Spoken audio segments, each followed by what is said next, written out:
Hello students, exams wave में आपका हार्दिक स्वागत है। और अगर अभी तक आपने हमारा चैनल सब्सक्राइब नहीं किया है तो सब्सक्राइब कर लीजिए ताकि आपको सारे नोटिफिकेशंस मिलते रहें। यहाँ पे हमने एक दो क्लासेस डाली भी है इंग्लिश से रिलेटेड, आप उनको भी देख सकते हैं, अपने फ्रेंड्स के साथ शेयर कर सकते हैं। आज का जो क्लास है उसके अंदर हम लोग नाउन के एरर्स डिस्कस करेंगे। नाउन एक इम्पॉर्टेंट पार्ट है इंग्लिश लैंग्वेज का, साथ ही साथ पार्ट्स ऑफ स्पीच का। और इस पे किसी भी एग्ज़ाम की बात करें, एसएससी हो, बैंक हो, डिफेंस के एग्ज़ाम्स हो, सभी में क्वेश्चंस पूछे जाते हैं। तो आज हम लोग डिस्कस करेंगे नाउन के कुछ इम्पॉर्टेंट कॉन्सेप्ट्स। तो आइए शुरू करते हैं।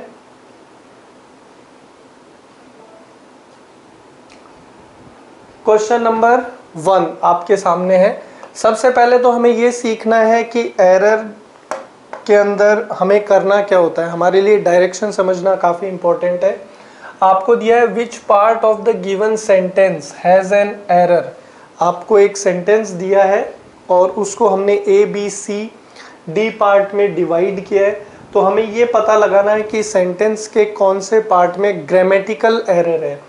इन case there is no error, अगर कोई भी एरर नहीं है, गड़बड़ नहीं है, तो हमारा आंसर क्या बनेगा? ऑप्शन डी, जिसको हम लोग नो एरर भी बोलते हैं।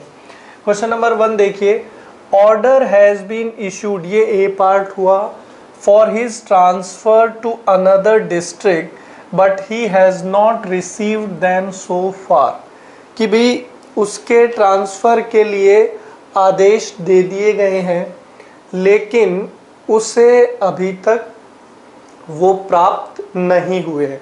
तो देखिए ये सेंटेंस जब आप रीड करेंगे तो यहाँ पे ध्यान दीजिए, आपको क्या मिला हुआ है? देम। देम जो है ये दे का ऑब्जेक्टिव पार्ट है, ठीक है। दे का ऑब्जेक्टिव फॉर्म जो है वो क्या है? देम है, ठीक है।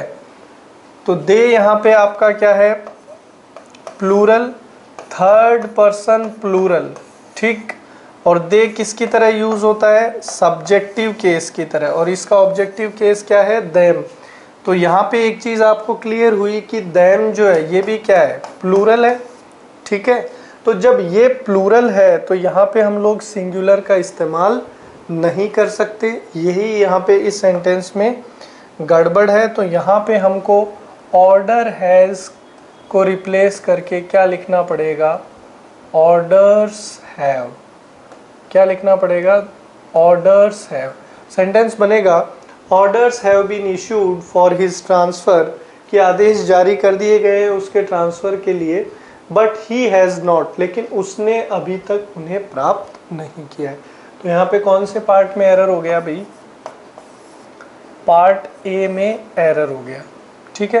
तो आई होप कि ये कॉन्सेप्ट आपको क्लियर है।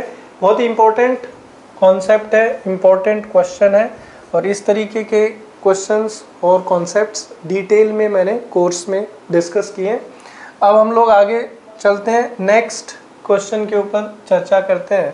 पहले क्वेश्चन को ध्यान से पढ़िए। आपको दिया हुआ है, although she has studied English for almost a year she is yet to learn the alphabets. Sentence का मीनिंग ये है कि भी यद्यपि वह अंग्रेजी लगभग 1 साल से पढ़ रही है लेकिन अभी भी उसको अल्फ़ाबेट्स सीखने बाकी हैं। तो यहाँ पे ध्यान दीजिए दोस्तों, आपको वर्ड क्या दिया गया है? अल्फ़ाबेट्स। ये काफ़ी इम्पोर्टेंट क्वेश्चन है, ठीक है। एनडीए में आया हुआ है, फिर 2016 एसएससी में भी ये क्वेश्चन आया हुआ है, नाउन के ऊपर बेस्ड है। अब यहाँ पे अल्फ़ाबेट्स लिखा गया है। देखिए अल्फ़ाबेट जो है कितने हैं? 26 लेटर्स जो हैं अंग्रेजी भाषा में, उन्हीं को हम लोग क्या बोलते हैं? अल्फ़ाबेट। तो ये ऑलरेडी जब प्लूरल है 26 अक्षरों को कि तो हम लोग अल्फ़ाबेट बोलते हैं। तो जब ऑलरेडी प्लूरल है तो वर्ड होता है अल्फ़ाबेट। तो हमें क्या लिखने की ज़रूरत नहीं है? अल्फ़ाबेट्स लिखने की ज़रूरत नहीं है। तो यहाँ पे ये ग्रामेटिकली इनकरेक्ट हुआ। हमें किसका यूज़ करना पड़ेगा, अल्फ़ाबेट वर्ड का यूज़ करना पड़ेगा।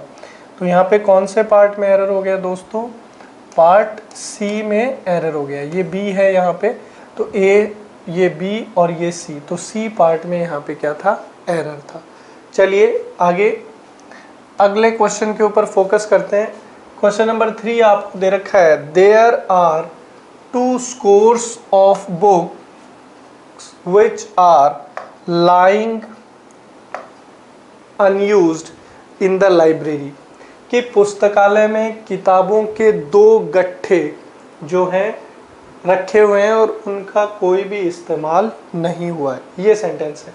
तो देखिए यहाँ पे ध्यान देने वाली बात है, स्कोर की अगर बात करता हूँ तो स्कोर जो वर्ड है, ठीक है, ये एक यूनिट है इंग्लिश लैंग्वेज में, और ये यूनिट जो है ये कैसी है, इंडिफिनिट यूनिट है। कैसी यूनिट है, इंडिफिनिट यूनिट है, ठीक है। इंडिफिनिट यूनिट का अर्थ ये है कि हम लोग इसके साथ क्या नहीं लगा सकते, एस या यस नहीं लगा सकते। क्या नहीं लगा सकते, एस या यस नहीं लगा सकते। तो यहाँ पे स्कोर्स लिखना गलत हुआ, क्या लिखना पड़ेगा, स्कोर लिखना पड़ेगा। क्या लिखना पड़ेगा, स्कोर लिखना पड़ेगा, ठीक है। तो सेंटेंस बनेगा, there are 2 scores of books, 2 गठड़ी किताबों की, इस तरीके से ये बनेगा। तो ये काफ़ी एक इम्पॉर्टेंट कॉन्सेप्ट है। तो यहाँ पे कौन से पार्ट में एरर हुआ, पार्ट ए में एरर हुआ। अगले क्वेश्चन की तरफ मूव करते हैं, ठीक है। क्वेश्चन नंबर 4 आपको दिया हुआ है, ध्यान से देखिए, children are prone to making मिसचीव्स if they have nothing to do, कि जो बच्चे होते हैं वो अक्सर ज़्यादा बदमाशी करते हैं जब उनके पास करने को कुछ नहीं होता। ये सेंटेंस है। अब जैसे ही हम लोग इस सेंटेंस को पढ़ेंगे तो हमें यहाँ पे वर्ड क्या नज़र आएगा, मिसचीफ्स, ठीक है। तो ये चीज़ आपको ध्यान रखनी है कि मिसचीफ जो है ये हम लोग किसको बोलते हैं, गलती या गड़बड़ी को। तो यहाँ पे ये अनकाउंटेबल नाउन की तरह ट्रीट किया जाता है। किसकी तरह ट्रीट किया जाता है, अनकाउंटेबल नाउन की तरह। और अगर ये अनकाउंटेबल नाउन है तो इसके साथ एस या यस लगाना संभव नहीं है, तो हम लोग मिसचीफ्स नहीं लिख सकते। तो यहाँ पे हमें क्या लिखना पड़ेगा, मिसचीफ लिखना पड़ेगा, कि children are prone to making mischief if they have nothing to do. तो यहाँ पे कौन से पार्ट में एरर हो गया, पार्ट बी में एरर हो गया। चलिए अगले सवाल की तरफ मूव करते हैं। क्वेश्चन नंबर 5 आपको दे रखा है, ships are economically useful and so they are reared in the hills, कि जो भेड़ हैं वो आर्थिक रूप से काफ़ी ज़्यादा उपयोगी हैं और पहाड़ियों में उनको क्या किया जाता है, रियर किया जाता है, मतलब पहाड़ियों में उनकी जो ऊन है वो निकाल ली जाती है, इस तरीके से है। तो यहाँ पे ध्यान दीजिए दोस्तों, शिप्स जो है ये प्लूरल इसका लिखना संभव नहीं है। शिप ऑलरेडी ही कैसा ट्रीट किया जाता है, शिप ऑलरेडी ही कैसा ट्रीट किया जाता है, प्लूरल ट्रीट किया जाता है। It is a plural word, ठीक है। तो यहाँ पे शिप्स लिखना गलत हुआ।